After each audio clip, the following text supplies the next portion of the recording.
Hi welcome to our channel. Bhupalpally జిల్లా కాంగ్రెస్ నాయకులు senior advocate Challuri Madhu గారు మనతో ఉన్నారు. వారితో మాట్లాడే ప్రయత్నం చేద్దాం. నమస్కారం సార్. నమస్కారం సార్, ఎలా ఉన్నారు సార్? బాగున్నారా? వెరీ ఫైన్ అమ్మా. సార్, మీరు అడ్వకేట్ గా చదివారు, లా చేశారు అని విన్నాము. యాక్చువల్ గా మీరు ఎక్కడ, మీ పుట్టిన ప్రాంతం ఏంటి, మీ పేరెంట్స్ ఏం చేసేవాళ్ళు, మీరేం చదువుకున్నారు? నేను ఒక సాధారణమైనటువంటి వ్యవసాయ కుటుంబంలో భూపాలపల్లి ప్రాంతంలోని జంగేడు అనే గ్రామంలో జన్మించానమ్మా. నేను నా ప్రైమరీ ఎడ్యుకేషన్ అంతా కూడా అదే ప్రాంతంలో జంగేడులో జడ్పీఎస్ఎస్లో 3rd క్లాస్ వరకు చదివి, ఆ తర్వాత ఆ సమీపాన ఉండబడినటువంటి ఘన్పూర్లో నేను ఎస్ఎస్సి కంప్లీట్ చేసి, ఆ తర్వాత ఎల్బీ కాలేజీలో ఇంటర్మీడియట్, ఆర్ట్స్ కాలేజీలో డిగ్రీ, అదేవిధంగా కాకతీయ యూనివర్సిటీ పరిధిలో ఎల్ఎల్బి కంప్లీట్ చేసి, ఎంఏ కూడా కంప్లీట్ చేసి, అప్పటి నుంచి దాదాపు 98 సంవత్సరం నుంచి అడ్వకేట్ ప్రాక్టీస్ చేస్తూ, విద్యార్థి దశ నుంచే ఎన్ఎస్యుఐ అంటే మాకు చాలా, కాంగ్రెస్ పార్టీ ఒరిజినల్గా మా నాన్న మా తాత ముత్తాతల నుంచి కూడా కాంగ్రెస్ పార్టీ, ఇందిరాగాంధీ అంటే చాలా ఇష్టపడేటువంటి సంస్కృతి, ఆ సాంప్రదాయం కంటిన్యూగా వస్తుంది కనుక మా నాన్న కూడా ఏదైతే ఆ జంగేడు ప్రాంతంలో గడ్డిగానిపల్లి అనేటువంటి గ్రామానికి పెద్ద మనిషిగా ఉండటము, ఆ రోజులలో కాంగ్రెస్ పార్టీ అప్పుడు ఆవుదూడ గుర్తున్నట్టున్నది, ఇందిరాగాంధీ మొదటిసారి. అప్పుడు మా నాన్నగారు ఒక పోస్టర్ పట్టుకొని వచ్చారు. మాది సాధారణమైనటువంటి ఇల్లు, అది మట్టితోటి పెట్టినటువంటి గోడ, దానికి ఇట్లా సిలుక్కోయలు అంటారు. దాని మీద ఆ పోస్టర్ పెడితే ఆ పోస్టర్ కింద జారిపడింది. చూస్తే అది సడన్గా కింద జారిపడినప్పుడు దాన్ని ఓపెన్ చేసి చూస్తే ఆవుదూడ గుర్తు, ఇందిరాగాంధీ బొమ్మ ఇటు. అది నేను అనుకుంటా, అది నేను చాలా చిన్న పిల్లోని, ఒక దోసకాయ కూడా ఆయన చేతిలో పట్టుకొని వచ్చాడు, కొనుక్కొని వచ్చాడు ఆ ప్రాంతం నుంచి. అది కోసివ్వడానికి ఆ ప్రయత్నంలో అది కింద జారిపడటము, ఆ పోస్టర్ చూడము, ఇదేంది నాన్న, ఇదేంది మా నాన్న మేము అన్న అని పిలిచేవాళ్ళం, మా తండ్రిని కూడా. ఇదేంది అన్న అని అంటే, ఇది ఇందిరమ్మ ధర, ఇది మన బీదోళ్లకు బాగా హెల్ప్ చేసేటువంటి పార్టీ, మీరు సచ్చినా బతికినా కూడా ఇందిరమ్మ పార్టీలోనే ఉండాలా, మీకు పుట్టిన పిల్లలు ఎడిపోయినా పర్వాలేదు కానీ మీరు మాత్రం అక్కడే ఉండాలంటే ఆ ఇన్స్పిరేషన్. అంటే ఇదేదో పార్టీ, ఇది మనకు హెల్ప్ చేస్తుంది పార్టీ అనేది రా. అప్పుడు ఎట్ ది ఏజ్ ఆఫ్, నేను అనుకుంటే నేను 6-5 సంవత్సరాలు ఆ ప్రాంతంలో చిన్న పిల్లోడిని, కొద్దిగా గుర్తొస్తుంది ఈ కాన్సెప్ట్. అసలు డిఫాల్ట్గా నా మెదడులో చిక్కిపోయింది అది. అంటే చిన్నప్పుడు జరిగినాయి మనకి మైండ్ లో, అది ముద్ర పడిపోయి ఉంటుంది. డెఫినెట్లీ అదే జరిగి ఉంటుంది. నేను ఎస్ఎస్సి చదువుతున్నప్పుడు కూడా అటు ఏబీవీపీ గణపురంలో కొద్దిగా బీజేపీకి సంబంధించినటువంటి ఏబీవీపీ ఆర్గనైజేషన్స్, అదేవిధంగా ఆ తర్వాత ఎన్ఎస్యుఐ ఆర్గనైజేషన్స్ కూడా ఉండేది. వెంకటేష్ అని, మాకంటే పెద్దవాడు వెంకటేష్ గౌడ్ అని, తను ఏదో స్టూడెంట్ ఆర్గనైజేషన్ చేస్తున్నప్పుడు తను కూడా మమ్మల్ని పిలిస్తే మేము పోయినాం. అది 1989 ఆ ప్రాంతంలో, ఆ టైంలో మేము ఎస్ఎస్సి చదువుతున్నటువంటి రోజులు. అప్పుడు ఆ ఎన్ఎస్యుఐ అనేది మైండ్లో పడడము, ఎన్ఎస్యుఐ అంటే కాంగ్రెస్కి సంబంధించినటువంటి ఆర్గనైజేషన్ అని తెలియటము, అప్పటి నుంచి ఇది మెదడులో పడింది. ఆ తర్వాత నేను ఇంటర్మీడియట్కి వచ్చిన తర్వాత కూడా ఎల్బీ కాలేజీకి నన్ను జూనియర్లలో ఎన్ఎస్యుఐ ఇన్ఛార్జిగా పెట్టారు. అప్పుడు శ్రీనివాసాచార్య అని NSUI president, Warangal United district, ఆయన ఐగ్రీవాచార్య అని మోస్ట్ సీనియర్ కాంగ్రెస్ లీడర్కు అత్యంత వాళ్ళ మనవడు, సన్నిహిత బంధువు. తను ఎన్ఎస్యుఐ ఆర్గనైజేషన్లో ఉన్నప్పుడు మమ్మల్ని కూడా ఎన్ఎస్యుఐ తోటి బాగా అటాచ్డ్ చేయడం. అది అప్పుడు 89-90 ఆ ప్రాంతంలో. అప్పటి నుంచి కూడా మేము ఎన్ఎస్యుఐ, అదేవిధంగా విద్యార్థి విభాగంలో పనిచేయటము, ఈ కాంగ్రెస్ పార్టీ అంటే బాగా అభిమానం పెంచుకోవటము, అది ఇన్బిల్ట్గా కాంగ్రెస్ పార్టీలో పనిచేయాలి అనేటువంటి ఆ తాపత్రయత ఉండటము, వీటన్నిటికి తోడు కాంగ్రెస్కి అటాచ్మెంట్. అదేవిధంగా మా ఎల్డర్ బ్రదర్ చల్లూరి పర్వతాలు అని, దాదాపు మా ప్రాంతంలో ఆ జంగేడు మేజర్ గ్రామ పంచాయతీ ఉండే అప్పుడు ఆ రోజులలో, ఆయన ఒక 3-4 టైమ్స్ కాంగ్రెస్ పార్టీ పక్షాన సర్పంచ్గా పోటీ చేయటం, సర్పంచ్గా గెలవటము, ప్రజాసేవ చేయటము, ఇవన్నీ కూడా మా మైండ్లో చాలా బలంగా నాటుకోవటము, పార్టీకి అటాచ్డ్ అవ్వటము. ఆ తర్వాత కూడా ఈ కాంగ్రెస్లోనే ఉండాలి, కాంగ్రెస్లోనే ఏదైనా చేయాలి, ఈ సోషలిస్టిక్ ప్యాటర్న్ ఇక్కడ మేము పెద్దగా అయినాక కూడా లా పూర్తి అయిన తర్వాత కూడా సోషలిస్టిక్ ప్యాటర్న్గా అంటే సమసమాజ స్థాపన కోసం పార్టీ ఏదైనా ఉన్నదంటే అది కాంగ్రెస్ పార్టీగానే ఉండటం, ఇవన్నీ కూడా మెదడులో చాలా బలంగా నాటుకున్నాయి. కాబట్టి విద్యార్థి దశ నుండే మనం కాంగ్రెస్ పార్టీ అంటే ఇష్టపడటం, ఆ ఆర్గనైజేషన్లో మెల్లమెల్లగా రావడం, అదేవిధంగా లా ఫ్రాటర్నిటీలోకి వచ్చిన తర్వాత కూడా. సార్ అంటే ఇప్పుడు కాంగ్రెస్ పార్టీ అంటే అంత ఇష్టం ఉంది కదా మీకు, మరి లా చేయాలని ఎలా అనుకున్నారు? ఈ పార్టీకి సంబంధించిన వాటిలో రావాలనుకోలేదా అప్పుడు? పార్టీలో నేను పని చేస్తున్నా ఇప్పుడు విద్యార్థి దశ నుండి. ఇప్పుడు నేను లా చేస్తున్నప్పుడు కూడా జనరల్ సెక్రటరీగా అంటే యూత్ కాంగ్రెస్లో జనరల్ సెక్రటరీగా పనిచేస్తా ఉన్నాను నేను అప్పుడు. యునైటెడ్ డిస్ట్రిక్ట్ జనరల్ యూత్ కాంగ్రెస్లో. సార్ లా చేయాలని ఎందుకు అనిపించింది మీకు? లా చేయాలని అనిపించటం కాదమ్మా, ఒరిజినల్గా మీరు అడిగిన క్వశ్చన్ కూడా చాలా ఒక చక్కటి అవకాశం ఉంది. సుల్తాన్ సమీయుల్లా అని మన హనుమకొండలో సుబేదారిలో ఒక సంధిలో ఉండేవాడు. ఆ ఇంటి పక్కగా మేము కిరాయికి ఉండేది. సుల్తాన్ సమీయుల్లా అనేటువంటి ఆ సీనియర్ అడ్వకేట్ దగ్గర నా మిత్రుడు నాతో ఇంటర్మీడియట్ చదివినటువంటి వేణుగోపాల్ టైపిస్ట్గా పనిచేస్తూ ఉండేది. జనరల్గా మేము టైం కాగానే అక్కడికి పోయి తమాషాలు చేసుడు, టీ కోసం అటు ఇవన్నీ చేసి వేణుగోపాల్ దగ్గర కూర్చుండేది. వాడు కూడా పైసల కోసం ఏదో అది ఇంటర్మీడియట్ ఫెయిల్ అయినట్టుంది. అప్పటి నుంచి తను ఆయన దగ్గర పనిచేయడం, అటాచ్ ఉండటం. అక్కడికి పోతున్నప్పుడు మేము మాట్లాడే తీరు, మేము చేసే జోకులు చూసి ఏం చేస్తున్నావు బాబు అంటే, నేను గ్రాడ్యుయేషన్ కంప్లీట్ అయ్యి ఏదో బ్రెయిన్ ట్రీ అని ఇక్కడికి హైదరాబాద్కు అప్ అండ్ డౌన్ చేస్తూ నేను ఏపీ అంటే గ్రూప్ 1 కోసం కోచింగ్ తీసుకుంటా ఉన్నా. సుల్తాన్ సమీర్లో ఒకటి చెప్పిండు, అరే గ్రూప్ 1 ఎన్ని రోజులు తీసుకుంటే అసలు జాబ్ వస్తుందో లేదో తెలియదు, అది చాలా టఫ్ వ్యవహారము, మీరు ఇట్లా చేసుకుంటే కాదు, నువ్వు మాట్లాడే తీరు, నీ వ్యవస్థ నీ అంటే ఇది చూస్తూ ఉంటే నువ్వు అడ్వకేట్ ఫ్రాటర్నిటీ రా, మీది భూపాలపల్లి ప్రాంతం కదా, అక్కడ ల్యాండ్ అక్విజిషన్ అవి ఇవి ఉంటాయి, ఫేమస్ అయ్యేటువంటి అవకాశం ఉంటుంది కాబట్టి నువ్వు రా అనడము. ఇదొకటి కూడా అక్కడ చాలా మంది ఆయన దగ్గరికి రావడము, బుక్స్ అన్నీ కూడా తన ఆఫీసులో ఇలా ఉండటము, ఇవన్నీ కూడా నా మెదడులో కొద్దిగా పడింది అప్పుడు కూడా. అవును కదా అని అదే మంత్లో ఈ లా నోటిఫికేషన్ కూడా రావటం. అరే మొన్న సుల్తాన్ సమీర్లో సార్ చెప్పిండు కదా అని ఆ ఎంట్రన్స్ రాయటము, ఇమీడియట్గా కాకతీయ యూనివర్సిటీలో సీట్ రావటము అలా. ఓకే. ఆ తర్వాత ఆ బుక్స్ జ్యూరిస్ప్రుడెన్స్ కానీ సిఆర్పిసి కానీ సంబంధించినటువంటి కాన్స్టిట్యూషనల్ ఒరిజినల్గా మన మెంటాలిటీ కూడా కొద్దిగా సామాజిక అంటే ఆ విధంగా ఉండడము, భారత రాజ్యాంగం చదువుతున్నప్పుడు బాగా దానికి మేము అటాచ్ కావడము, మరింత ఇంట్రెస్ట్ పెరగటం జరిగింది. అట్లా కంప్లీట్ చేయటమే కాకుండా ఈ లా చదవటం మూలంగా మినిమం తల్లిదండ్రుల మీద లేదా మనకు పూర్వీకులకు ఆధారపడకుండా చిన్నగా ఎర్నింగ్ ప్రారంభమైంది. అది కూడా ఒక సంతోషాన్ని ఇచ్చి ఇలా ఇది లాకు రావడానికి ప్రధానమైనటువంటి కారణం. సార్ ఇప్పుడు భూపాలపల్లి కాంగ్రెస్ నాయకులు కదా సార్ మీరు, అయితే భూపాలపల్లిలో కాంగ్రెస్ పరిస్థితి ఎలా ఉంది ఇప్పుడు? అంటే వచ్చి 2 సంవత్సరాలు అయిపోయింది కదా, సో ఎలా ఉంది అక్కడ పరిస్థితి పార్టీ గురించి? భూపాలపల్లి కాన్స్టిట్యున్సీలో అద్భుతమైనటువంటి ప్రగతి అమ్మ, కాంగ్రెస్ పార్టీ ద్వారానే. గతంలో 10 సంవత్సరాలు పరిపాలించినటువంటి పార్టీ వలన భూపాలపల్లి పరిసర ప్రాంతాలలో గుండాయిజము, రౌడీయిజం కొంత పెరిగింది తప్ప అప్పుడున్నటువంటి ఆ పార్టీకి సంబంధించినటువంటి వాళ్ళు స్వార్థ ప్రయోజనము, స్వార్థ ఆర్థిక ప్రయోజనాలు పొందింది తప్ప ప్రజలకు పెద్దగా ఒరిగింది ఏమీ లేదు. కాంగ్రెస్ పార్టీ ఇప్పుడు వచ్చిన తర్వాత గండ్ర సత్యనారాయణరావు గారి ఆధ్వర్యంలో కరప్షన్ కంప్లీట్ బంద్ అయిపోయింది. మీరు తెలంగాణ రాష్ట్రంలో కరప్షన్ ఏ కాన్స్టిట్యున్సీలో లేదంటే ఇమ్మీడియట్గా గండ్ర సత్యనారాయణరావు భూపాలపల్లి కాన్స్టిట్యున్సీలో లేదు అనేటి ఒక చక్కటి పరిస్థితి ఇప్పుడు మనం చూడగలుగుతాం తెలంగాణ ప్రాంతంలోనే. అది నెంబర్ 1.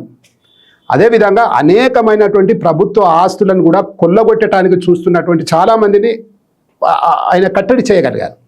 ఆ గండ్ర సత్యనారాయణరావు గారు కూడా డెడికేటెడ్గా ఆయన గురించి కూడా ఈ సందర్భంగా మనం కొన్ని తెలుసుకోవాలి.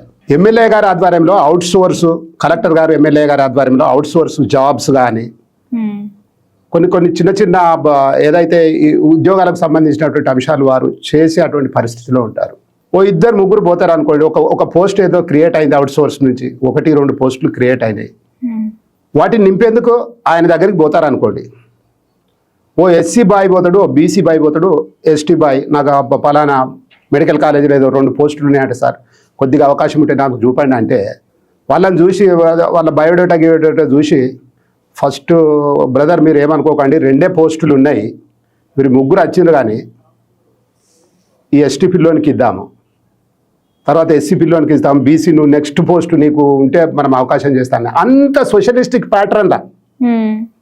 అంటే ఎవడు బీదోడు చూసి ఇంత గొప్ప, నేను బొత్సు సమ్మాయిని చూసినా, సారారాని చూసిన, బొజ్జపల్లి రాజయ్యని చూసిన, చాలామంది దాదాపు నేను ఈ పాలిటిక్స్లో చిన్నగా నేనున్నప్పటి నుంచి దాదాపు 6-7 మంది ఎమ్మెల్యేలని స్వయంగా చూసిన.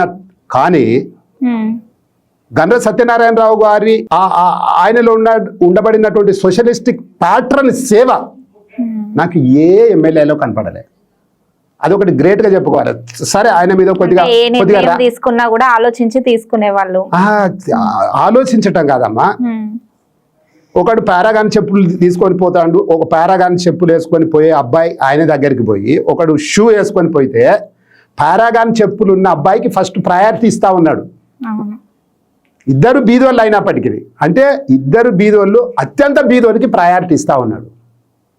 ఇది మనం అందరం కూడా అప్రిషియేట్ చేయవలసినటువంటి అవసరం. యావత్ తెలంగాణ రాష్ట్రంలో అందరు ఎమ్మెల్యేలు కూడా ఈయన లాగా పనిచేస్తే అసలు పబ్లిక్ యొక్క ఏదైతే సమస్యలు ఉన్నాయో చాలా ఈజీగా సాల్వ్ అవుతుంది. నెంబర్ 1.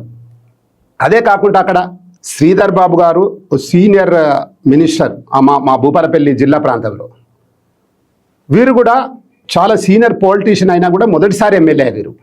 వారు జడ్పీటీసీగా, సర్పంచ్గా దాదాపు 40 సంవత్సరాల పొలిటికల్ ప్రస్తావన ఉండి 2 సార్ల స్వయాన ఇండిపెండెంట్ స్థాయిలో 60,000 వేల ఓట్లు పొంది 3వ తెలంగాణ రాష్ట్రంలోనే అత్యధిక 10th లార్జెస్ట్ మెజారిటీ తోటి గెలిచినటువంటి వ్యక్తి గండ్ర సత్యనారాయణరావు గారు.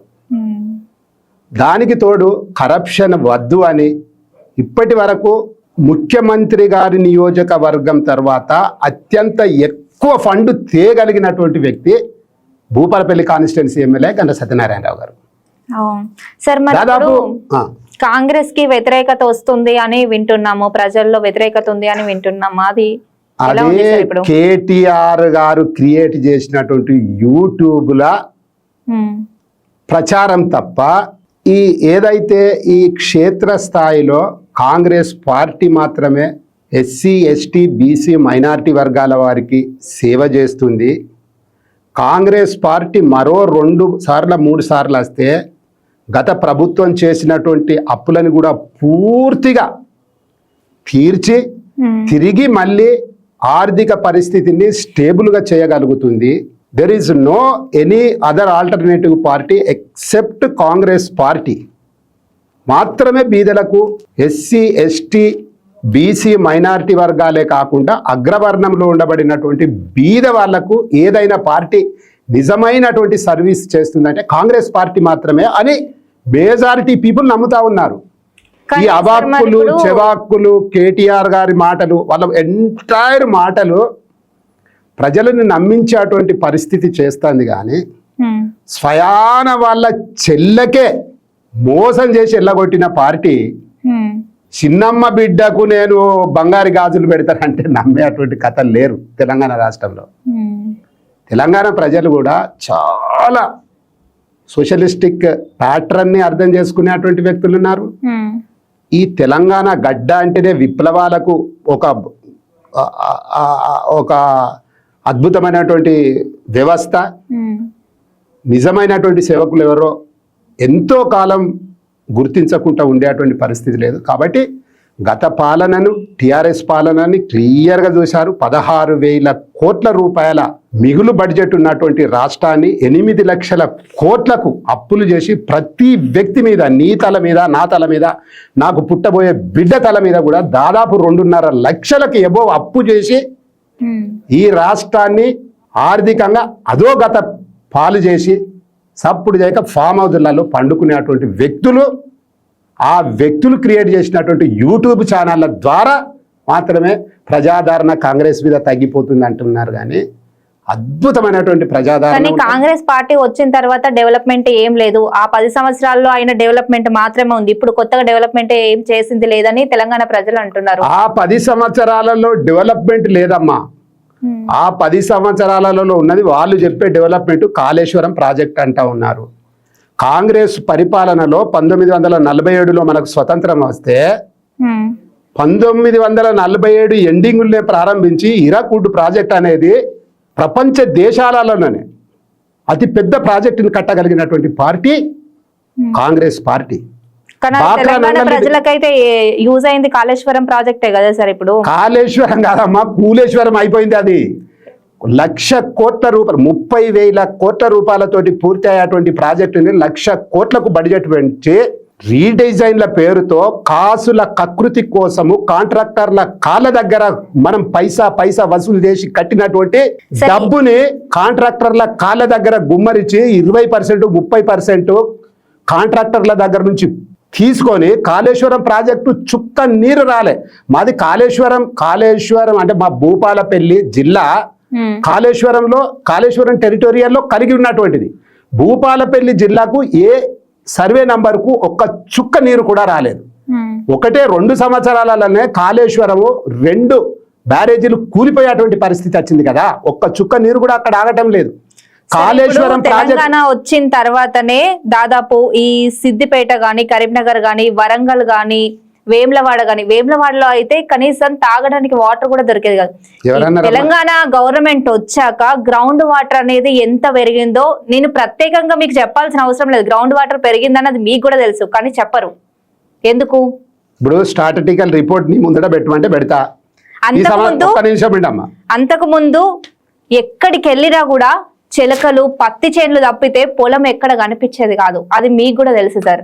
కానీ మీరు డెవలప్మెంట్ జరగలేదు అని అంటున్నారు. అంత పెద్ద ప్రాజెక్టు కట్టినప్పుడు చిన్న అనేది ఇప్పుడు మనం ఇప్పుడు ఒక ఫ్లోర్ వేసేటప్పుడు చిన్నగా 2-3 సంవత్సరాలకైనా అది కొంచెమైనా కుంగిపోవడమో లేకపోతే దానికి ఏమైనా జరగడమో జరుగుతుంది. అంత పెద్ద ప్రాజెక్ట్ కట్టినప్పుడు ఇంత జరగడం కామనే కదా సార్. అది పట్టుకొని మీరు కాంగ్రెస్ డెవలప్ చేయకుండా అది పట్టుకొని వేలాడుకుంటూ కాంగ్రెస్ డెవలప్మెంట్ చేస్తుందని మీరు ఎట్లా అంటారు? విన్నావమ్మా, ఇప్పుడు మీరు చెప్పేది ఈ ప్రాజెక్టులో ఒక్క చుక్క నీరు లేదు. ఇప్పుడు 2023 ఎలక్షన్కు ముందే ప్రాజెక్టులో నీరు ఆపకూడదని నేషనల్ డ్యామ్ సేఫ్టీ అథారిటీ నీళ్ళు ఆపకూడదు, నీళ్ళు ఆపితే ప్రమాదం జరుగుతాయి, చాలా ప్రాంతాలు మునిగిపోయేటువంటి అవకాశం ఉంటుందని తీసేసిండ్రు. అంటే 2023 కంటే ముందు పంట ఎంతైతే పండినదో ఇప్పుడు అందులో ఒక్క చుక్క నీరు లేదు. అంతకంటే 40% ఈ సంవత్సరం ఎక్కువ పంట పండగలిగింది. ఓకే, ఇప్పుడు అందులో నీళ్లు పెట్టలే, మనం కాళేశ్వరం ప్రాజెక్టుని వాడలే. అంటే గ్రాడ్యువల్గా వర్షపాతం ఎక్కువ ఉండటం మూలంగా క్లియర్గా ఇప్పుడు ఇంతకంటే ముందు పంజాబ్ హైయెస్ట్ ప్యాడీ పంటలో పంజాబ్ హైయెస్ట్ ఉంది మన భారతదేశంలో.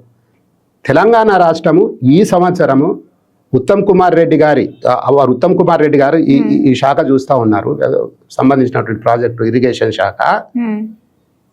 వారి స్టాటిస్టికల్ రిపోర్ట్ ప్రకారము భారతదేశంలో హైయెస్ట్ పంట పండింది ఇప్పుడు తెలంగాణలో. మరి ఇప్పుడు మనం కాళేశ్వరం ఇప్పుడు కూలిపోయి నేషనల్ డ్యామ్ సేఫ్టీ అథారిటీ అన్న చుక్క నీరు కూడా ఉంచకూడదు అని చెప్తే అవి ఎక్కడి పోతున్నాయి. ఇప్పుడు మనం దాన్ని వాడతలేము. మరి ఇప్పుడు ఎట్లా పంట పండిందమ్మా? కాబట్టి నేను చెప్పేది ఏంటంటే వాళ్ళు మీలాంటి వాళ్ళని కూడా మాయ మాటలతోటి మాయ చేసి మాయల పెట్టి నిజమే కావచ్చు, వాళ్ళు మాట్లాడితే పచ్చబద్ధాన్ని కూడా నిజమే కావచ్చు అనేటువంటి మాటకారులు, అది ప్రపంచాన్నే నమ్మించగలిగినటువంటి మాటకారులు. ఇప్పుడు మనకు ప్రాక్టికల్గా ఇప్పుడు మనం రైట్ టు ఇన్ఫర్మేషన్ తోటి మనం అన్ని కూడా డాటా తీసుకునేటువంటి అవకాశం ఉన్నది. పంట ఎంత పండింది, కాళేశ్వరంలో నీళ్లున్నప్పుడు ఎంత పండింది, కాళేశ్వరం కూలిపోయినాక ఎంత పండింది చూస్తే తెలుస్తుంది కదమ్మా. ఇప్పుడు కాళేశ్వరం ప్రాజెక్టుని మనం వాడుకోవటమే లేదు, అయినా కూడా హయ్యెస్ట్ పంట మనం పండించగలిగాం తెలంగాణ రాష్ట్ర ప్రజలు, తెలంగాణ రాష్ట్ర వ్యవసాయదారులు. కాబట్టి మనం కాళేశ్వరం ప్రాజెక్టు మీద విపరీతమైనటువంటి డబ్బు పెట్టి ఆ డబ్బు ద్వారా బాగా అందులో నుంచి ఏదైతే బాగా డబ్బు సంపాదించాలంటే పెద్ద ప్రాజెక్టు మీద డబ్బు పెట్టాలి, అందులో నుంచి గుంజాలి.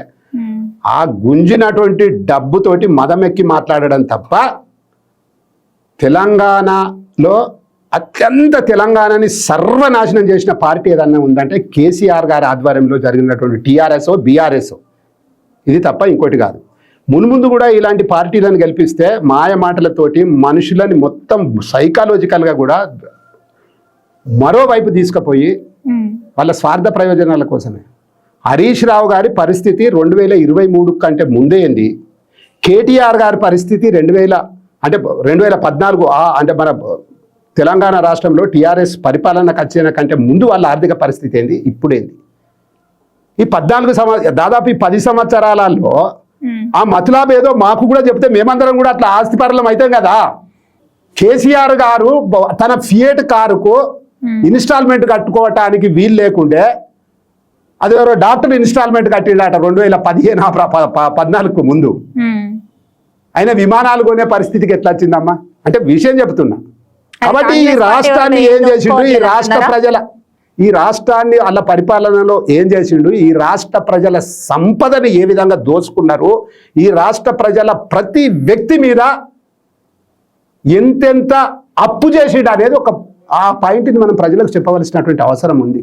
ఓ నిజమైనటువంటి అంటే పర్సనల్ గా మేము జనాల వద్దకు వెళ్తుంటాం కదా, జనరల్ గా జనాలు ఏం చెప్తున్నారంటే కేసీఆర్ గారు దోచుకున్నా 10 రూపాయలు దోచుకున్నా కూడా 5 రూపాయలు 6 రూపాయలు అట్లీస్ట్ ప్రజలకి డెవలప్మెంట్ పేరుతోని పెట్టినారు. కాంగ్రెస్ పార్టీ వాళ్ళు అది చేత కావట్లేదు, ఇటు డెవలప్మెంట్ చేత కావట్లేదు, రెండు చేత కావట్లేదు అని అంటున్నారు. చాలా తప్పు. అందుకోసమే నేను చెప్తున్నా కాంగ్రెస్ పార్టీ స్వతంత్రం రాక సరే వాళ్ళు ఏం చేసింది, వాళ్ళు తప్పు చేశారు, ఓకే. మీరేం డెవలప్మెంట్ చేశారు కాంగ్రెస్ డెవలప్మెంట్ గురించి మాట్లాడండి కదా.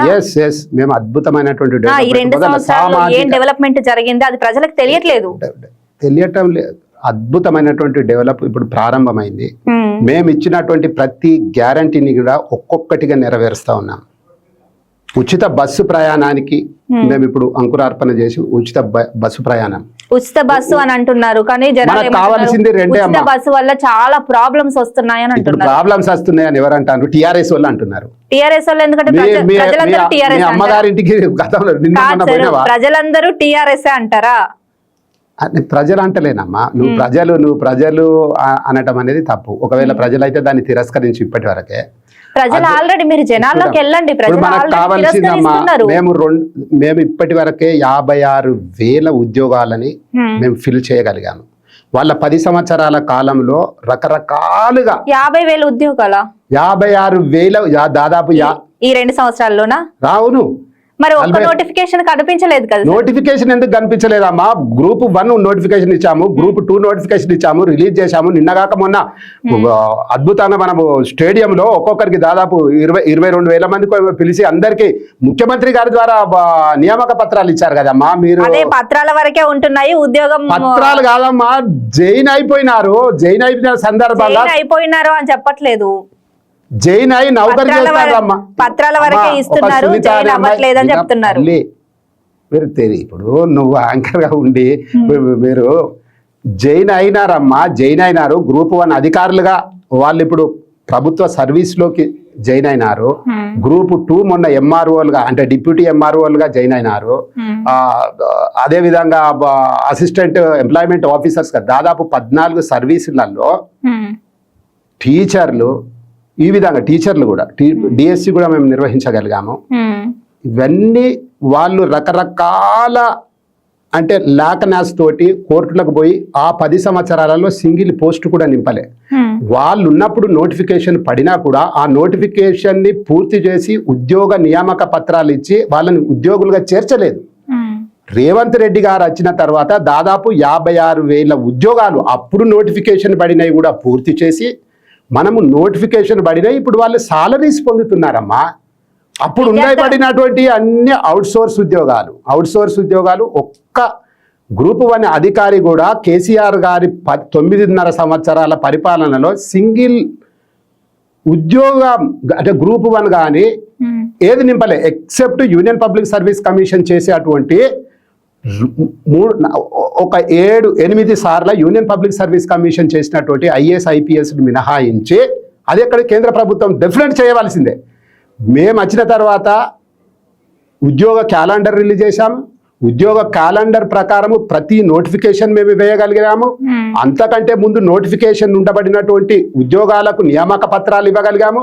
నియామక పత్రాలు ఇచ్చి వాళ్ళ డ్యూటీలలో చేరి వాళ్ళు ఇప్పుడు నౌకరీ చేస్తూ ఉన్నారు. అదేవిధంగా డిఎస్సిని కూడా నిర్వహించగలిగాము, డైట్ని కూడా నిర్వహించగలిగాము. అదేవిధంగా అవుట్ సోర్స్లని కూడా స్ట్రీమ్లైజేషన్ చేసి వాళ్ళని కూడా స్ట్రీమ్లైజేషన్ చేసి వాళ్ళని కూడా ఉద్యోగులుగా మేము పరిగణించేటువంటి పరిస్థితిని కూడా ప్రభుత్వం పరిశీలిస్తూ ఉంది. కాంగ్రెస్ పార్టీ విద్యార్థుల గురించి బాగా ఆలోచిస్తుందంటారా సార్? విద్యార్థుల గురించి బాగా కాదమ్మా, ఇప్పుడు ప్రొఫెసర్లను కూడా నింపగలిగాము. అంటే మీరు నేను అడిగిన దానికి చెప్పండి, విద్యార్థుల గురించి బాగా ఆలోచిస్తుందా, వాళ్ళ ఫ్యూచర్ గురించి? అందుకే కదా ఇప్పుడు ఫీజు రీంబర్స్మెంట్ ఎప్పటికప్పుడు మేము అది చేస్తా ఉన్నాము. ఫీజు రియంబర్స్మెంట్ ఎప్పటికప్పుడు అన్నారు. 10,000 కోట్ల ఫీజు రియంబర్స్మెంట్ ఉంటే 1,200 కోట్లు అడిగితే అందులో 12% అడిగితేనే ఇస్తాము అని చెప్పారు. కానీ అందులో 300 కోట్లు మాత్రమే ఇచ్చారు. ఇంకా 900 కోట్లు ఇయ్యమని చెప్పి మొన్న మండే రోజు కాలేజీలన్నీ విద్యార్థుల గురించి పట్టించుకున్నారు వినమ్మా. ఒక్కొక్క కాన్స్టిట్యున్సీలో 250 కోట్ల రూపాయలతోటి ఇంటర్నేషనల్ ఇంటిగ్రేటెడ్ ఇన్స్టిట్యూషన్స్ ఏర్పాటు చేస్తా ఉన్నాం. 1వ తరగతి నుంచి పీజీ వరకు అన్ని కోర్సులు కూడా ఉంటాయి అందులో ప్రతి కాన్స్టిట్యున్సీలో. వాళ్ళు అన్నటువంటి గురుకుల పాఠశాలలు అన్నారు. ఒక గురుకుల పాఠశాలలో ఒకడు తిని అస్తావస్తా గురై వాళ్ళ గురించి కాదు, ఇప్పుడు ఫీజు రియంబర్స్మెంట్ మొన్ననే 100 కోట్లు చెల్లించాము ప్రైవేట్ ఇన్స్టిట్యూషన్లతో. మొన్ననే కేసీఆర్ మన రేవంత్ రెడ్డి గారు ఆ సంబంధించినటువంటి వ్యక్తులు మాట్లాడారు. విత్ ఇన్ ది షార్ట్ పీరియడ్లో అవి కూడా రిలీజ్ చేయడానికి ఈ విధంగా చేస్తా ఉన్నాం. వాళ్ళు చేసినటువంటి అప్పుల కోసమే నెలకు 6,000 కోట్లు అదనంగా చెల్లించవలసి వస్తుంది. ఆర్థిక భారం 6,000 కోట్ల రూపాయలు ఇంట్రెస్ట్. నెక్స్ట్ మంత్ నుంచి ప్రిన్సిపల్ అమౌంట్ కూడా కట్టవలసి వస్తుంది. అవి ఒక 2,000 కోట్లు. అంటే దాదాపు వాళ్ళు చేసినటువంటి అప్పు, టిఆర్ఎస్ చేసినటువంటి అప్పు 6,000 కోట్ల రూపాయలు ఇంట్రెస్ట్, 2,000 కోట్ల రూపాయలు ప్రిన్సిపల్ అమౌంట్ నుంచి దాదాపు 8,000 కోట్ల రూపాయలు నెలకు. ఈ 24 మాసాలలో దాదాపు 2 సంవత్సరాలలో దాదాపు 14,000 కోట్ల రూపాయలకు పైబడి ఇంట్రెస్ట్ చెల్లించడం జరిగింది. సో అప్పులు ఉన్నాయని చెప్పేసి విద్యార్థుల భవిష్యత్తును లేదు వాటితో పాటు సంక్షేమ కార్యక్రమాలు చెప్పే స్టేట్మెంట్ అలాగే అది కాదమ్మా చెప్పి ఇవ్వట్లేదు. 200 కోట్లు చెల్లించినాం కదా తల్లి, 200 కోట్లు చెల్లించడం వాళ్ళ పీరియడ్ లో చెల్లించని బాపతి రూపాయలని. 10,000 కోట్లు ఎక్కడ? 10,000 కోట్ల రూపాయలు కూడా వాళ్ళు చేసినటువంటి 9 సంవత్సరాలలో చెల్లించకుండా ఉండబడినటువంటి డబ్బు వాళ్ళ పరిపాలన చేసినప్పుడు. 9 సంవత్సరాల నుండి కాదు, నేనే ఒక స్టూడెంట్ గా చెప్తున్నాను. అంతకు ముందు 1 సంవత్సరం మాత్రమే ఫీజు రియంబర్స్మెంట్ చెల్లించారు. కాంగ్రెస్ ప్రభుత్వం వచ్చిన తర్వాత ఇప్పుడు 3 ఇయర్స్ నుండి 2000 చెప్పేది 2018 నుంచి 23 వరకు ప్రైవేట్ ఇన్స్టిట్యూషన్ల యొక్క ఫీజుని చెల్లించకుండా ఉంది. ఏ ఇంజనీరింగ్ కాలేజ్ కన్నా నువ్వు అడుగు, మల్లారెడ్డి ఇంజనీరింగ్ ఫోన్ చేయి. సార్ నేనే సర్టిఫికెట్లు తీసుకున్నాను ఫీజు రియంబర్స్మెంట్ వచ్చి తెలంగాణ గవర్నమెంట్ లో. అవును, అప్పుడు ఫీజు రియంబర్స్మెంట్ చెల్లించారు కాబట్టి మాకు సర్టిఫికెట్. అంటే ఏమంటున్నావు ఇప్పుడు నువ్వు? ఈ 2 సంవత్సరాల మాత్రమే 300 కోట్లు అయినాయి అంటున్నావా? 2 సంవత్సరాల నుండి అనట్లేదు, ఈ 2 సంవత్సరాల కన్నా ముందు ఇంకొక సంవత్సరం కూడా చెల్లించలేదు. కాబట్టి ఆ సంవత్సరం చెల్లించలేదు. 2 సంవత్సరాలు కాదు, మీకు తెలియకుంటే నేను చెప్తున్నా వినండి. మీరు స్టాటిస్టిక్స్ కూడా తీసుకుంటే మీకు తెలుస్తుంది. 2020 నుంచి ఫీజు రియంబర్స్మెంట్ చెల్లించకుండా ఉంది. 2023లో కాంగ్రెస్ ప్రభుత్వం వచ్చింది.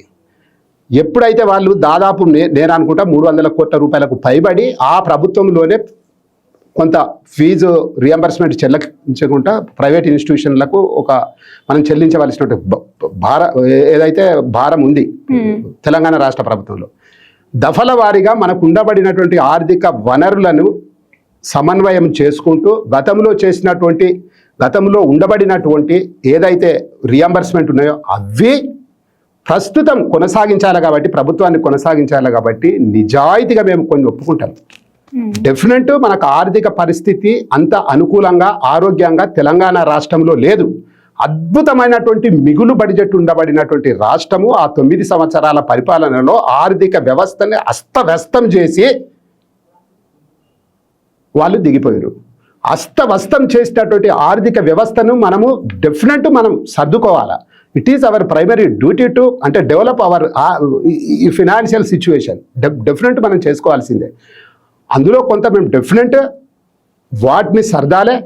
సంక్షేమము అభివృద్ధి కూడా 2 కళ్ళల్లాగా ముందుకు తీసుకుపోవాలి. కాబట్టి అవి చెల్లించడంలో గత ప్రభుత్వం కూడా ఈ ఫైనాన్షియల్ ఇండిసిప్లినారిటీ కనుక లేకుంటే అద్భుతమైనటువంటి ప్రగతి మన రాష్ట్రానికి వచ్చేటువంటి వనరులు అద్భుతమైనటువంటి ప్రగతికి నాంది పలికేది.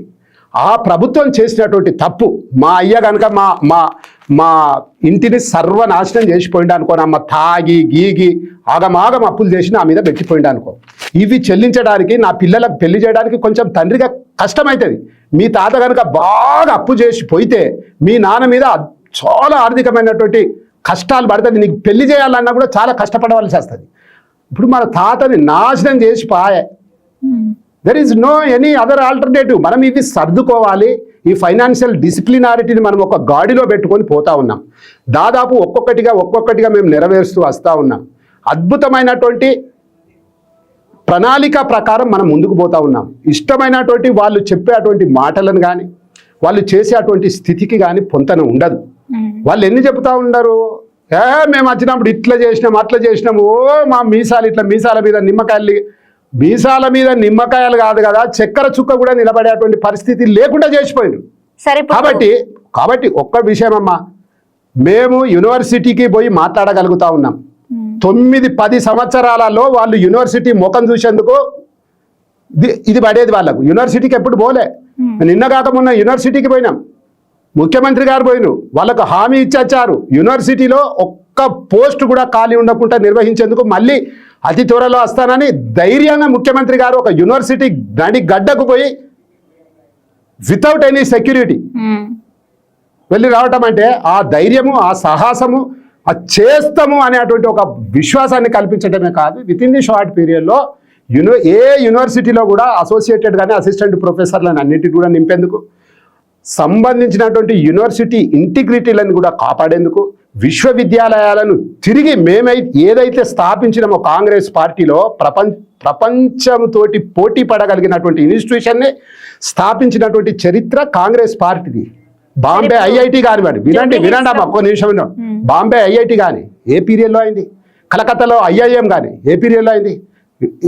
అదేవిధంగా ప్రైవేట్ ఇన్స్టిట్యూషన్లను కూడా బిట్స్ పిలాని లాంటి, all India institute of medical science లాంటి, అదేవిధంగా విజ్ఞాన శాస్త్రంలో డిఆర్డిఓ లాంటి, ఇస్రో లాంటి ఒక్కటి ఇవి కానీ ఈ స్థాయికి వీటి కాలి గోటికి వచ్చేది కానీ ఈ బీజేపీ ప్రభుత్వం కానీ, బీజేపీ ప్రభుత్వానికి వెన్నుముకలాగా పనిచేస్తున్నటువంటి టీఆర్ఎస్ పార్టీ కానీ ఈ స్థాయిలో కానీ దీనికి కనీసం ఆమెడ దూరాన ఉండబడినటువంటి ఒక్క ఇన్స్టిట్యూషన్ ఈ భారతదేశంలో కానీ తెలంగాణ రాష్ట్రంలో కానీ స్థాపించగలిగిందా?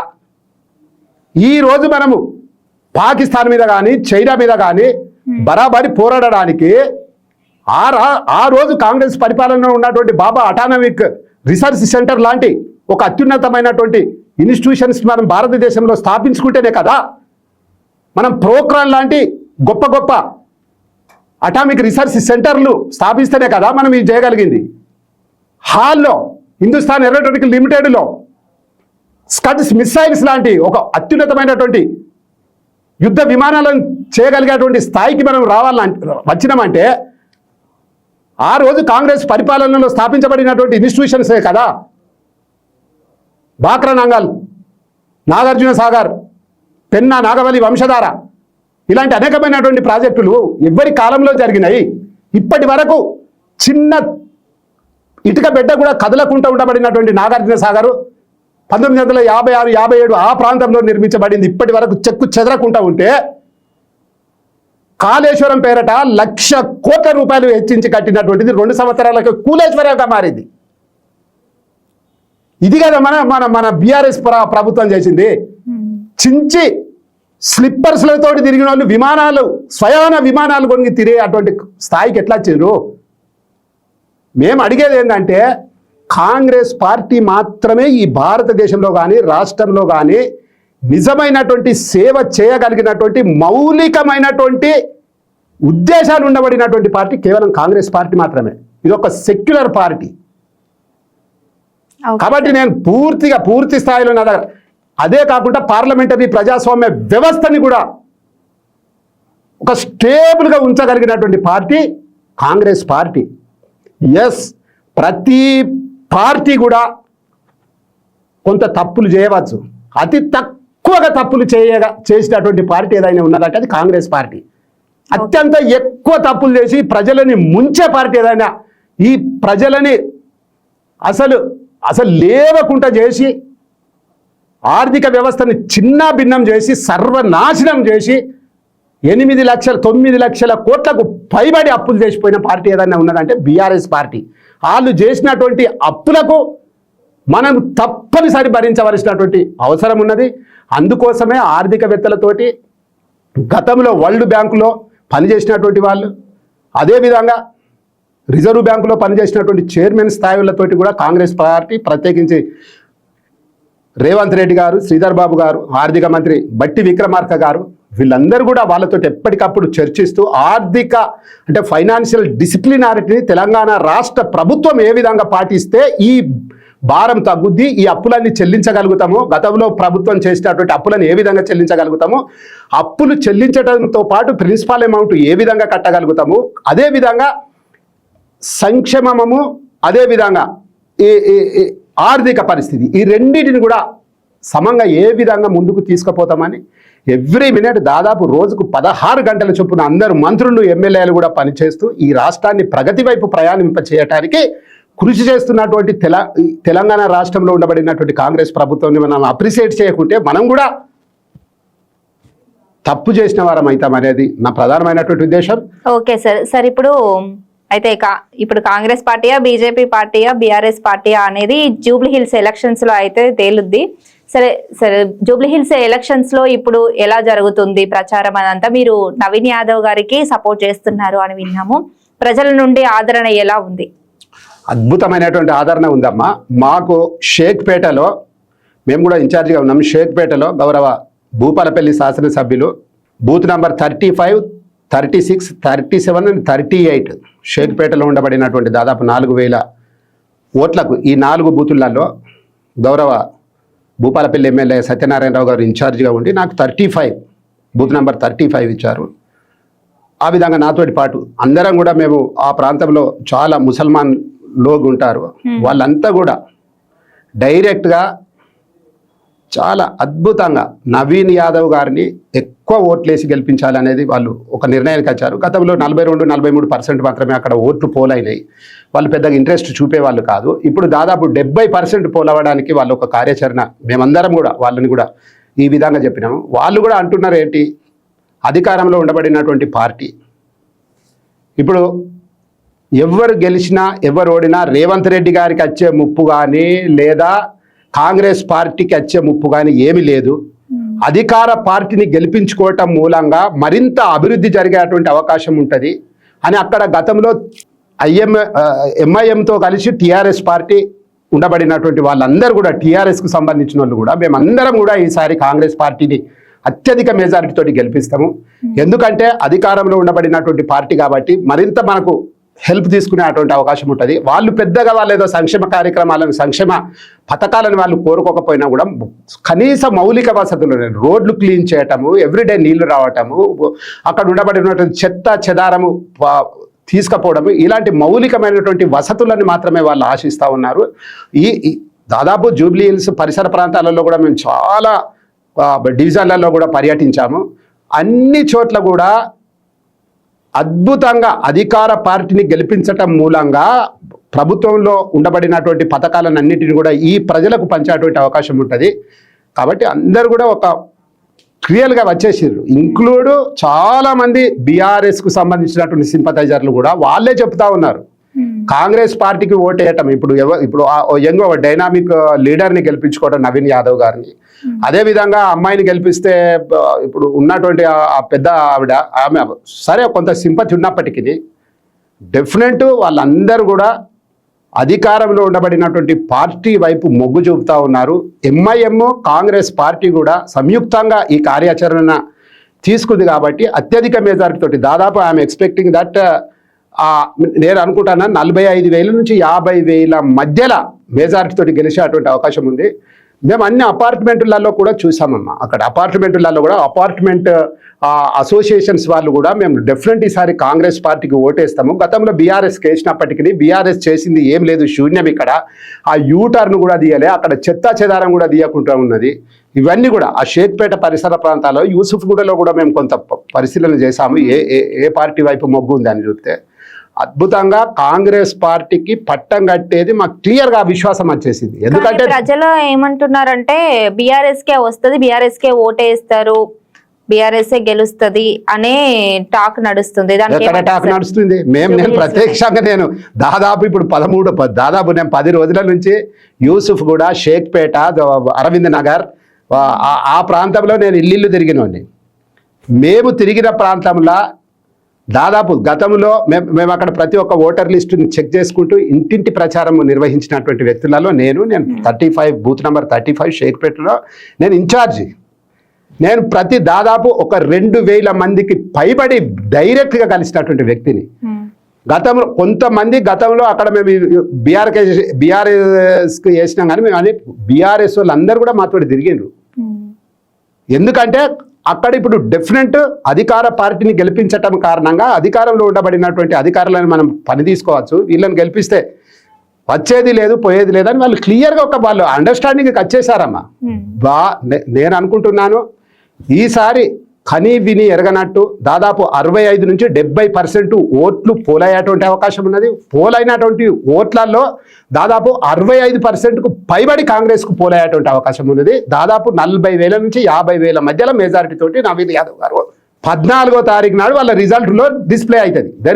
మనం ఇంకా దాని గురించి అసలు సమస్య లేదు. మేము 50,000 అనుకుంటా, 60,000 మెజారిటీ ఎట్లా తేవాలి అనేది ఇప్పుడు కాంగ్రెస్ కార్యకర్తలు, అదేవిధంగా జూబ్లీహిల్స్లో ఉండబడినటువంటి అందరు ప్రజలు కూడా, అన్ని వర్గాల ప్రజలు, ప్రత్యేకించి ముస్లిం సోదరులు దాదాపు 150,000 మంది ఉన్నారు. వాళ్ళకు కూడా మేము చాలా అద్భుతమైనటువంటి వాళ్ళ ఏమంటారు దాన్ని, వారికి మేము అజారుద్దీన్ గారికి కూడా మంత్రివర్గంలో తీసుకున్నాం. వాళ్ళకు కూడా సముచితమైనటువంటి స్థానం ఈ రాష్ట్రంలో ఈ ప్రభుత్వంలో కల్పిస్తూ ఉన్నాం. కాబట్టి దాదాపు 127,000 మంది ముస్లిం సోదరులు కూడా వాళ్ళు కూడా ఈసారి భారీ మొత్తంలో పోలింగ్ చేయడానికి రెడీ అవుతా ఉన్నారు. జనరల్గా జూబ్లీహిల్స్ ప్రాంతంలో 45-50% పైబడి ఓటింగ్ ఇప్పటి వరకు కాలేదు. గతంలో మా ఏరియాలో మాత్రం 47% ఓటింగ్ అయిందట. ఇప్పుడు మేము దాన్ని 70% ఓటింగ్ ఆ పర్సంటేజ్ తీసుకురాబోతా ఉన్నాము ఇంటింటికి ప్రచారం చేసి. అందులో భాగంగా దాదాపు మేము అనుకుంటున్నాం వీఆర్ ఎక్స్పెక్టింగ్ దట్ 60 నుంచి 70% మధ్యలో ఓటింగ్ పోల్ అవుతుంది. పోలింగ్ అయినటువంటి దాంట్లో మాకు 60%, 57కు పైబడి % మేము ఓట్ల పోలుతోటి దాదాపు 50,000 మెజారిటీ తోటి నవీన్ యాదవ్ గారు జూబ్లీహిల్స్లో గెలవబోతా ఉన్నారు. సార్, ఇప్పుడు భూపాలపల్లిలో డిసిసి కాంగ్రెస్ జిల్లా అధ్యక్షుడిగా చాలా మంది పోటీలో ఉన్నారు. అందులో మీరు కూడా ఒకరు ఉన్నారు అని విన్నాము. సో ఎలా జరుగుతుంది సార్ పోటీ అదంతా? అంటే దాదాపు జిల్లా అధ్యక్ష పోటీ కోసం తీవ్రమైనటువంటి పోటీ భూపాలపల్లి జిల్లా కాంగ్రెస్ పార్టీ అధ్యక్షునికి ఉందమ్మా. దాదాపు 36 మంది పోటీదారులుగా ఉండే 36 మంది అప్లై చేసుకున్నారు ఏఐసిసికి. అప్లై చేసుకున్న దాంట్లో నేను, గాజర్ల అశోక్, మాజీ Maoist Gajarla Ashok, RNR Ram Narasimha Reddy additional ఎస్పీగా ఇక్కడ పనిచేసిన వారు, వీళ్ళంతా భూపాలపల్లి పరిసర ప్రాంతాలకు కాబట్టి వాళ్ళతో పాటు చాలామంది పోటీలో ఉండే. ప్రస్తుతము ఇప్పుడు కాంగ్రెస్ పార్టీ ఏఐసిసి తీసుకున్నటువంటి పారామీటర్ ప్రకారము 5 సంవత్సరాలకు పైబడి కాంగ్రెస్ పార్టీలో పనిచేస్తూ ఉన్నవారు మాత్రమే అర్హులు. రెండోది ఎమ్మెల్యేల సమీప బంధువులు కానీ, ఎమ్మెల్యేల భార్యలు కానీ, ఎమ్మెల్యేల తమ్ముళ్ళు అన్నలు కూడా ఎవరు చేయటానికి లేదు, ఎమ్మెల్యేలు కూడా చేయటానికి లేదు. అదేవిధంగా గతంలో 2 సార్లు డిసిసిగా పనిచేసిన వాళ్ళకు కూడా అవకాశం లేదు. 5 సంవత్సరాలకు తక్కువ కాకుండా కాంగ్రెస్ పార్టీలో ఉన్న వాళ్ళకు కూడా అవకాశం లేదనే వారికి ఇప్పుడు ప్రధాన పోటీదారులైనటువంటి మావోయిస్టు గాజర్ల అశోక్ ఉండే, మాజీ మావోయిస్టు గాజర్ల అశోక్ నాతో పాటు మేమిద్దరం ఒరిజినల్ ఆస్పిరెంట్గా భూపాలపల్లి జిల్లా అధ్యక్ష పదవిలో కనపడ్డాము. వారు ఈ పారామీటర్కు సరిపోరు కాబట్టి వాళ్ళు అక్కడనే తిరస్కరించబడతారు. రెండోది, నాతో పాటు నేను గతంలో పనిచేసినటువంటి దేవను కొంతమంది ఉన్నప్పటికీ నేను ఆశిస్తూ ఉన్నాను. నేను NSUI, యూత్ కాంగ్రెస్, అదేవిధంగా కాంగ్రెస్ ఇంటలెక్చువల్, ఇప్పుడు PCC సభ్యునిగా మేము చాలా మా తాత ముత్తాతల నుంచి కూడా మేము కాంగ్రెస్ పార్టీకి సింపథైజర్లు. అదేవిధంగా ఇప్పుడు నేను ఒక higher educated, not only higher educated, నేను ఒక 26 ఇయర్స్ నుంచి నేను ఐఎమ్ వర్కింగ్ యాజ్ అడ్వకేట్. చాలా వరకు కాంగ్రెస్ సింపథైజర్లకు అందరికీ కూడా మా ఫ్రాటర్నిటీ ద్వారా ఉచితంగా కూడా సర్వీస్ అందించేటువంటి పరిస్థితి ఉన్నది. అక్కడ ఉండబడినటువంటి మంత్రివర్యులు శ్రీధర్ బాబు గారు, అదేవిధంగా స్థానిక శాసనసభ్యులు గండ్ర సత్యనారాయణరావు గారు కూడా వారి నిర్ణయానికి ఆధారపడి ఉంటుంది. ప్రస్తుతం నేనైతే absolute eligible candidate for this అధ్యక్ష పోటీ. నాలాంటోనికి అధ్యక్ష పదవి ఇవ్వటం మూలంగా కూడా కాంగ్రెస్ పార్టీ యొక్క ప్రెస్టేజ్ అనౌన్స్ అవుతూ ఉంది. ఎందుకంటే మొదటి నుంచి కాంగ్రెస్ పార్టీలో పనిచేసే వారికి ఎప్పుడో ఒకసారి చక్కటి అవకాశం లభిస్తుంది అని సాధారణమైనటువంటి సింపథైజర్లే కాకుండా కాంగ్రెస్ పార్టీ వర్కర్లు కూడా ఉంటారు, కాంగ్రెస్ పార్టీ వర్కర్లు కూడా అనుకుంటారు. దాదాపు 25-30 సంవత్సరాలకు పైబడి కాంగ్రెస్ పార్టీ కోసం పనిచేస్తూ కాంగ్రెస్ పార్టీనే అంటుపెట్టుకొని ఉన్న వారికి సముచితమైనటువంటి స్థానం ఎప్పుడో ఒకసారి కాంగ్రెస్ పార్టీ అందిస్తుంది అని ఈ సాధారణంగా కాంగ్రెస్ సింపథైజర్లు అందరూ కూడా అనుకొని ఈ కాంగ్రెస్ పార్టీలోనే ఉండి పని చేయడానికి ఇష్టపడతారు. కాబట్టి నాలాంటి వానికి ఇవ్వటం మూలంగా కాంగ్రెస్ పార్టీ యొక్క ప్రెస్టేజ్ ఎన్హాన్స్ అవ్వటమే కాకుండా ఒక మంచి పార్టీ కాంగ్రెస్ పార్టీలో పని చేస్తే ఎప్పుడో ఒకసారి అవకాశం వస్తుందని అనుకుంటారు. కాబట్టి తప్పకుండా నాకు వస్తుందని మాత్రం నేను అనుకుంటా ఉన్నాను. I'm the absolute eligible candidate for this president. Congress party ప్రెసిడెంట్గా నేను అబ్సల్యూట్ ఎలిజిబుల్. నేను AICC కూడా ఈ సందర్భంగా విజ్ఞప్తి చేసేది ఏంటంటే, డెడికేటెడ్ కాంగ్రెస్లో పనిచేస్తున్న వారికి అవకాశం కల్పించటం మూలంగా కాంగ్రెస్ పార్టీలో పనిచేయటానికి ఔత్సాహిక స్టూడెంట్స్ కానీ యూత్ కానీ ముందుకొచ్చే అటువంటి అవకాశం ఉంటుంది.